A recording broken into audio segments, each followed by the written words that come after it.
I'm Mel Stewart, and this is the SwimSwam podcast. Joining me today, we have the man, the myth, the legend. He's got 4 Olympic gold medals. You know him as Ryan Murphy. I know him as the best looking man in swimming. What's up, buddy? What's up? Yeah, you've introduced me as the best looking man in swimming for like 5 years now. So that's nice. Thanks, I mean, thanks for that one. I'm a simple man, don't wanna complicate ya, complicate ya, simple wanna, simple wanna, simple wanna, simple wanna complicate ya, simple wanna. I'm entitled to my opinion. It's not all objectivity. Sometimes it's a little bit subjective. You Yeah, know, you butter me up before we start the interview, you know?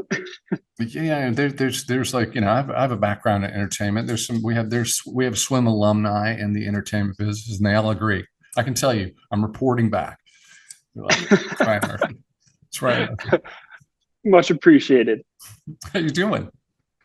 I'm great. I'm great. Yeah, right now I don't know when exactly this is going to air, but I'm going down to Mission Viejo tomorrow for that swim meet, and I'm looking forward to that. I think we've, in terms of the fitness and the training, I feel really good about that.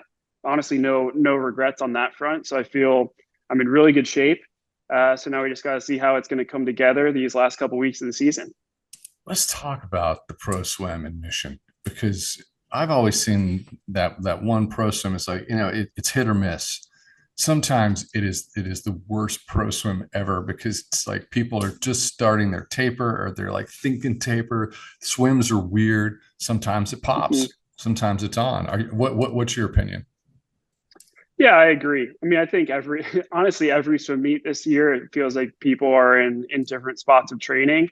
And I totally respect that. I mean, there's a ton of, I mean, there's an infinite number of paths to success in this sport, and everyone's got to do the plan that works best for them.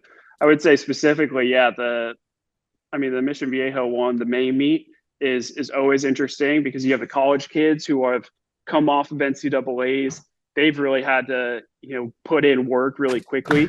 But it also probably hasn't been enough time to like absolutely bury them. So they should be feeling pretty nice. Like their fitness is in a good spot. They still have that pop from coming off of a taper. Where the professional athletes, I think, if we've kind of been training for 10 months now. So a huge block of training. And so you're just kind of seeing how that initial bit of getting like a recovery practice, like how are they reacting to that, and that adaptation is going to be different really from person to person. No, on my side of the fence, it's funny because we all witnessed Marshawn's 328 400 IM. Then he follows up with at the pro swim, it goes a 407, and I feel like half the people were sort of go meh 407 meh, and the other half are going, it's a 407 400 IM. It's fast. 100, yeah, 100%. I mean, like that's a scenario where it's like I think the swimmers are impressed with a 407. I think the people that aren't necessarily like as familiar with like the intricacies of each course, and really how hard it is to go that fast. Those are the ones that are hoping for more. You got to give 407. It's a dude. 407 in season is dumb. Yeah, yeah. I want yeah. Leon is a beast. Like it's really cool to watch him swim. Like it's a really nice style. Like he's a really pretty swimmer. Like it's very finesse, but he's got a motor that just keeps on going. So he's a really fun one to watch. I predicted him to go under 4 minutes at World Champs, and I got a little bit of pushback. People got really upset with me, but I have to say I predicted I predicted a 330 in the 400-yard IM because my brain wouldn't go below 330, and so I was like, I got to lean in this summer, and so I predicted below 4 minutes, and that was I think I jumped the shark. I got called out on it. What do you think? Will we see it? A sub 4 minute 400 IM? Yeah, I mean, I think that's such a fast time. I mean, I think like the instinct, and maybe I'm projecting here, but like the pressure and the nerves going into a world championship or Olympic final is more than an NCAA heat or an NCAA final. So like, the willingness to win by 7 seconds, you're more likely to do that in a short course pool. So I think, I mean, honestly, someone else is going 402, 403, I think I think he could potentially get pushed to under four. But like and I don't know Leon's personality a ton. I'm someone where it's like I like to really compete. I like to be in a dogfight in the races, and so I'm projecting that point of view. Yeah, I think that you just aligned yourself with all the commenters that were like, "No way." It was a little bit of pushback. I think you're just being nice. But everyone started saying, he could go 401, which is extraordinarily fast. 402 is extraordinarily fast. So Yeah, I'm always of the point of view. It's like, a world record's a world record for a reason. So like if he's going and pushing that world record off of the best swimmer of all time, like that's something that should be really, really appreciated. I mean, a 404, I think he went 404 last summer. That should be really appreciated. 403, it's like really like insane. And anything on top of that's cherry on top.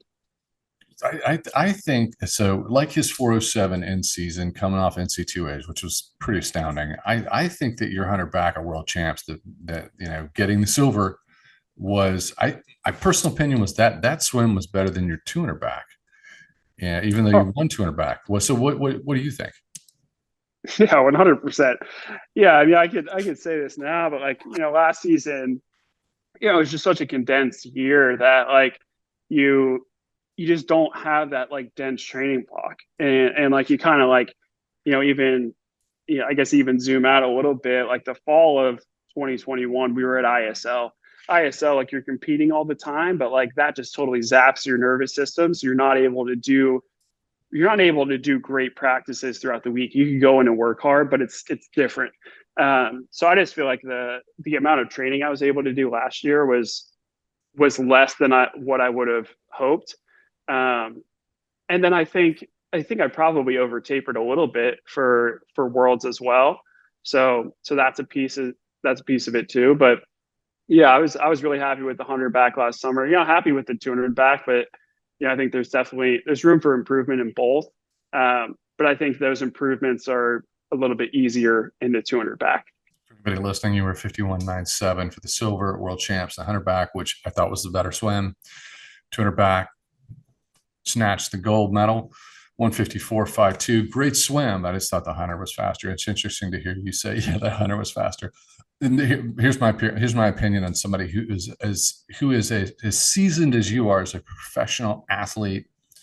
I don't think that you can rest too much. I don't think you can rest too much for taper. That's my theory. Yeah. I mean, it's hard. It's hard, but I rested a lot last summer, so I definitely pushed that line.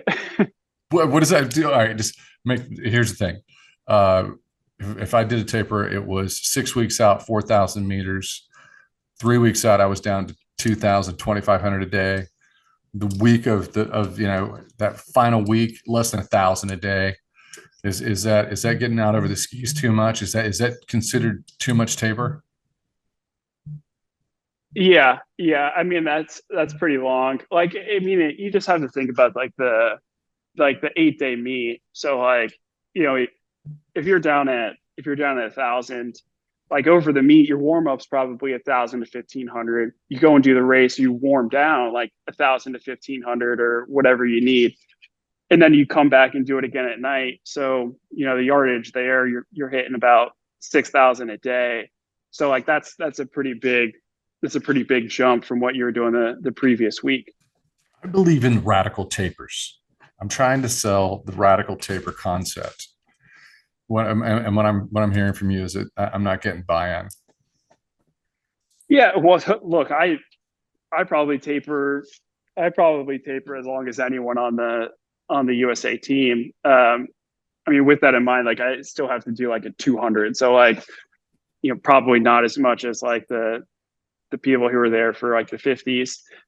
They could really taper. But yeah, I definitely lean on the side of like tapering way more than majority of the people on the national team. We're a little bit all over the map, but I have to just toss this out. Did you see this? So we had the 50 free at the Atlanta Classic, the Speedo Atlanta Classic. We should say this. And Ryan Murphy is a Speedo athlete. I was a Speedo athlete. We love Speedo. So the Speedo Atlanta Classic. I thought that Dressel's 100 fly was pretty solid. I thought it was a good swim. And then in the 50 free, it was a little bit of a head scratcher, 22.5. And then I quickly saw that Zane Grothy went at 22.8 in the 50 free. Our 400 freestyler, Zane Grothy. Did you notice the Zane Grothy 50-meter free? I didn't. I didn't. That's it. I mean, that's really impressive. Like Zane was, I think Zane was like, I want to say Zane was almost like leaning towards, I think he was doing some open water races even. So that's cool. I mean, that's making a second career out of the sprints. I like it. His post race celebration was pretty big. He's 31. He went a 49 in the 100 free, 22 in the 50 free. All right, I'm reporting Grothy's performances. This is your SwimSwam news coming to you right now on the pod. That's legit. Yeah, good on Zane. That's cool. That's really big news. All right, so I'm going to get into May, which is our water safety month, and I want to talk to you about water safety. I know that you have a very close relationship with Goldfish. And I want to get into those metrics, and I've seen the cool media and the commercials that you've done. But before I get there, one final question as we just sit here and have our conversation. Duncan Armstrong, in practice, do you take him in practice? Are you bringing it? Are you bringing the heat? Honestly, Hunter and I don't really train together often at all. He's more like. Oh, I just said Duncan. Whoa, I just said Duncan Armstrong. I knew what you meant. Yeah. It's Hunter. We know. For reference, for anybody old enough, Duncan Armstrong was an 88 champion from Australia. I do that all the time. They're filed in my brain the same way. Hunter Armstrong. Do you bring the heat? You don't train, so you don't train together.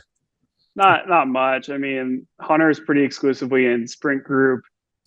I'm pretty much exclusively in like mid distance. So we really got to train together. We got to train together when the NCAA team was tapering. So that was March. And honestly, Hunter doesn't really train backstroke either. So he's training majorly freestyle. I train majority backstroke. So we don't get a ton of like head to head looks in practice. Yeah. All right. Good enough. I had to ask the question. I was hoping you were going to say, "Oh yeah, Mel, I'm just stepping on him, boot on the neck." I thought that might be a possibility, but you didn't go there. You didn't say that.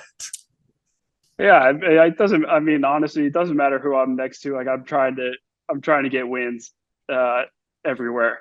So it doesn't matter if I'm going free fly back. I'm always racing. So yeah, I bring the intensity to pretty much all the practices, but the recovery ones. There was some race video that was leaked from the alumni meet, and I was like, man, Ryan's just he's hurting people in workout. It's like it looks like you were unbeatable, but I'll move on.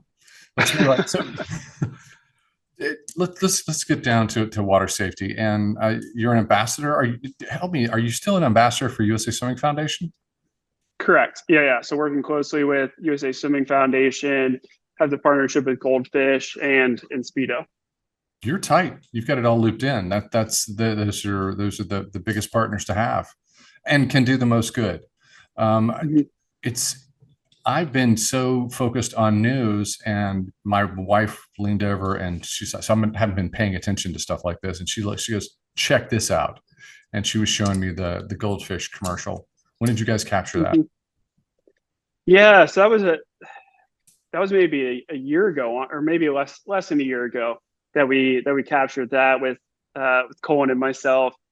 and yeah, like Goldfish is just an incredible group. I mean, I think you kind of look at the top, and Jenny and Chris were the founders, and Jenny was a really high level swimmer herself. She created the original curriculum, and I was really drawn to that. Like, I think there is value to learning to swim in the correct way, and being able to look through it through the lens of like, okay, we want to set you up so that one, obviously we want you to be safe in and around the water. And so like that's check one. It's got to be fun. It's got to be engaging. Goldfish does that really well. But also on the more technical side, it's important to set the foundation that you could build upon and potentially have a long and successful swim career. Tell me a little bit about the swimmer pledge, the Safer Swimmer Pledge. And So this is the third year that Goldfish has had the Safer Swimmer Pledge, and it's really a campaign to build awareness around the importance of water safety. May is Water Safety Awareness Month, and Goldfish wants to do their part in order to spread the message. And it's really simple. Like, Goldfish is committed to giving really high level quality swim lessons that are fun to kids. And then on the flip side, like, it is, we don't want to scare people into getting swim lessons, but the statistics are pretty scary. Drowning is the leading cause of unintentional death for kids ages 1 to 4, and simply putting your children into swim lessons reduces the risk of drowning by 88%. So there's a problem. We have a solution, and it's really important to just let people know that there is a solution to that really this epidemic. a lot of people, the data is interesting, but it's a lot of people have misconceptions about learn to swim and water safety. Is there a misconception that might surprise people? Yeah. So I mean, I think the one that frankly surprised me the most, because I was doing this wrong when I was a young kid, is so you're not supposed to use the the arm floaties.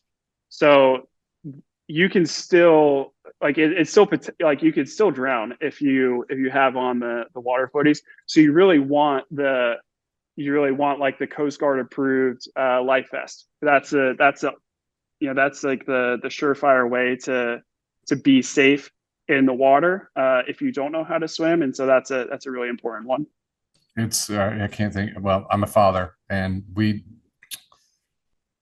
everybody did the arm floaties. Mm-hmm. For all the parents, all the kids, you'd have pool parties, and you're, if I know of anyone who's respects water safety, it's like I find that elite athletes really respect water safety. And so I'm very mindful. I was always mindful when I'm around a pool and I see kids. I feel some tension, but Mm-hmm. you would just see the kids lined up, my daughter included, when they were little. They'd be wearing the arm floaties, and it doesn't do it. Yeah. I mean, and it's tough because I definitely feel like similar tension around the pool when there's a bunch of little kids running around, and it's swimming is an awesome sport, and it's incredibly fun, especially at a young age. Like, so many of my best memories have come from being in and around water, whether that's like a pool party, going to the beach, the river, any form of water. And so it's just important to take the necessary precautions before you go to those events, and so that it can remain a really fun, exciting, engaging activity for young kids. What would you recommend to help ease the process of getting in the water for any new swimmer? Yeah, I mean, I think the place where I've seen like the most commonality in terms of like what's taught first is you simply have to get comfortable putting your face in the water. So like that's really easy. You can practice it in a sink. But it's just like you put your face in the water and you practice blowing bubbles. So the most important thing is like generating comfort in the water. If you're more comfortable in the water, then your mind's not going to race as much. Like you can be more aware. Like the biggest thing that I see is like some people panic in the water, and like, that's what you want to avoid. So, like just getting comfortable, putting your face in the water, understanding that like you can hold your breath and come back up. That's a great place to start. It's in terms of your career and, standing on the Olympic podium, picking up your hardware, mid-season training through, feeling like that, like this really fit athlete, and knowing you're in your physical prime, and then this piece of your life, this philanthropic piece. How do you feel about it? Like where when you look back 10 years from now, it's like, what do you think is going to have the most significance? Yeah, that's a great question. I mean, I think like the simple answer is like the learn to swim is forever. Like you're like the performance side and like the elite performance, like there's going to be plenty of swimmers that come along that do more than I have done, and will go faster than I have gone. And then I've always thought it's just really important to give back to a sport that's given me so much. And so water safety is it's something that I've really spent a lot of time researching and learning about, and trying to figure out like who can inflict positive change in terms of the number of people in the US and the world that can swim, and doing it in an engaging way. And so I think Goldfish does an incredible job. I mean, they're putting through over 100,000 kids in swim lessons per week. And so being able to partner with them and impact that amount of kids, I think that's doing a ton to both help them feel comfortable and safe in the water, but it's also like grassroots trying to grow the sport. Like that's definitely not like Goldfish's mission, but that's something that I'm really passionate about. Like I've always wanted to help grow the sport, and I think like the best way to grow the sport is just to expose people to it. And if they find that they enjoy it and they pursue it long term, that's awesome. If they don't, that's awesome too. They know how to swim, and that's a life-saving skill. I didn't know how to phrase the question, but it's one that I put to Rowdy Gaines, and I know from traveling the world with him for years and years and years that people think that like his whole life is being Rowdy Gaines and commentating for swimming, or his shining and crowning Olympic moment in 1984. But to know him, his answer is no. This is my life's work. This is what I'm going to do until my last breath. And it's meaningful, and it's gotten more meaningful over the years. But I haven't heard it through the lens that you're describing. And I think I'm aligned with you. Yeah, kids have to learn how to swim if we want to grow this sport. And for me, growing the sport that was part of the business model for SwimSwam. Yeah, 100%. And there's multiple ways to attack that. I think there's putting out a better, like trying to put out the best product possible in terms of like professional sports, so that young athletes have role models to look up to. That's really important. But also like the grassroots initial teaching is, I think the most important piece of it.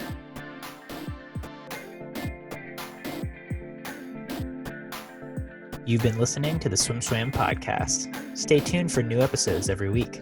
You can take SwimSwam podcast on the go by subscribing on your favorite podcast platform. Look for links in the description below, and be sure to subscribe to our YouTube channel for more videos as well.